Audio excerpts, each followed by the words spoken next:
ভাবুন তো, মাত্র ১৮ বছর বয়স, বিদেশের মাটিতে বড় হওয়া এক তরুণ, কিন্তু স্বপ্ন একটাই, লাল সবুজের জার্সি গায়ে চাপিয়ে বাংলাদেশের হয়ে গোল করা। স্টেডিয়াম কাঁপানো সেই গোলের মুহূর্তে দর্শকদের চিৎকার, বাংলাদেশ, বাংলাদেশ।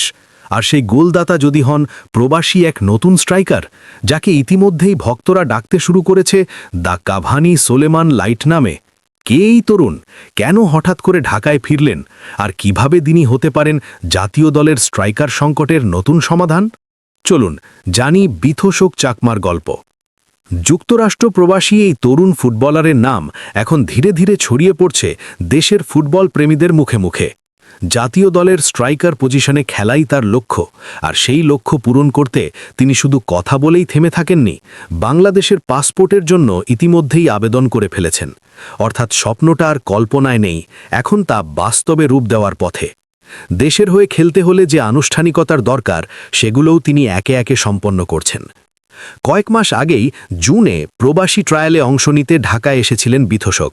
প্রথমবারেই নিজের পারফরমেন্স দিয়ে কোচ, কর্মকর্তা আর দর্শকদের নজর কেড়েছিলেন। মাত্র ১৮ বছর বয়সে তার গতি, পজিশনিং আর ফিনিশিং দেখে অনেকেই অবাক। প্রতিপক্ষ ডিফেন্ডারদের কাটিয়ে দারুণ সব গোল করে প্রমাণ করেছেন তিনি শুধু সম্ভাবনা নন, সত্যিকারের গোল স্কোরার। সেই থেকেই সামাজিক যোগাযোগ মাধ্যমে ফুটবল ফ্যানরা তাকে তুলনা করতে শুরু করেন বড় বড় স্ট্রাইকারদের সঙ্গে। মজার ছলে কেউ কেউ ডাকছেন দ্য কাভানি সোলেমান লাইট নামে। ৩ মাস পর আবারও ঢাকায় ফিরেছেন তিনি, তবে এবার শুধু ট্রায়াল দিতে নয়, আরও বড় স্বপ্ন নিয়ে। প্রথমবারের মতো বাংলাদেশের হয়ে প্রতিযোগিতামূলক টুর্নামেন্ট লাতিন বাংলা সুপার কাপে খেলতে নামছেন বিথোশোক। এটা তার জন্য শুধুই একটা টুর্নামেন্ট নয়, বরং নিজেকে প্রমাণ করার মঞ্চ। নিজের অস্তিত্বের জানান দিতে চান এই তরুণ ফরওয়ার্ড। লাল সবুজের জার্সি গায়ে জড়িয়ে মাঠে নামার অনুভূতিটা কেমন হবে, তা নিয়েই উচ্ছ্বসিত তিনি। ডিবিসি নিউজকে দেওয়া এক সাক্ষাৎকারে বিথোশোক জানান, দেশে ফিরে তার অনুভূতিটা একেবারেই আলাদা। দেশের মাটি, দেশের মানুষ, দেশের দর্শক সবকিছুই তাকে অনুপ্রাণিত করে। সুযোগ পেলে নিজের শতভাগ দিয়ে খেলতে চান তিনি। জাতীয় দলে দীর্ঘদিন ধরে যে স্ট্রাইকার সংকটের কথা শোনা যায়, সেই সমস্যার সমাধান হতে চান বিথোশোক নিজেই। তার বিশ্বাস, নিয়মিত সুযোগ পেলে গোল করে দলকে জেতাতে পারবেন। প্রবাসী ট্রায়ালে কাঙ্ক্ষিত সুযোগ না পেলেও হতাশ হননি এই তরুণ, বরং সেটাকে তিনি দেখছেন শেখার অভিজ্ঞতা হিসেবে। তার মতে ফুটবলে ধৈর্যই সবচেয়ে বড় শক্তি। তাই মন খারাপ না করে নিজের কাজ করে যাচ্ছেন, প্র্যাকটিস, ফিটনেস আর উন্নতির চেষ্টা।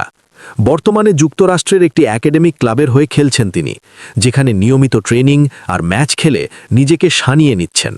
শুধু তাই নয়, মাঠে নিজের ফিটনেস ধরে রাখতে ব্যক্তিগতভাবে ফিজিও সাইমনের সঙ্গে নিয়মিত যোগাযোগ রাখেন বিথোশোক। আধুনিক ফুটবলে ফিটনেসই বড় অস্ত্র, এটা খুব ভালো করেই জানেন তিনি। তাই ইনজুরি এড়িয়ে কিভাবে নিজের পারফরমেন্স সর্বোচ্চ রাখা যায়, সেই বিষয়েও সচেতন।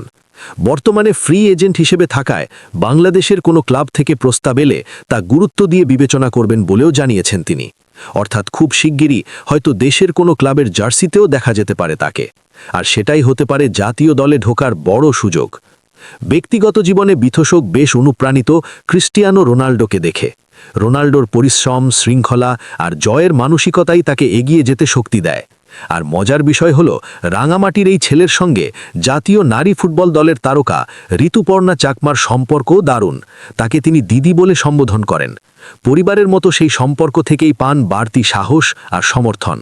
সব মিলিয়ে বিথোশোক চাকমার গল্পটা এখন শুধুই একজন ফুটবলারের গল্প নয়, বরং এক স্বপ্নবাজ তরুণের গল্প, যে 1000 মাইল দূরে থেকেও নিজের শেকড় ভুলে যায়নি, যার লক্ষ্য একটাই, বাংলাদেশের হয়ে গোল করা, দেশের পতাকা উঁচুতে তোলা। এখন দেখার বিষয়, লাতিন বাংলা সুপার কাপে তিনি কতটা ঝলক দেখাতে পারেন। এই তরুণ স্ট্রাইকার কি সত্যি হতে পারবেন জাতীয় দলের নতুন ভরসা? সময়ই দেবে সেই উত্তর।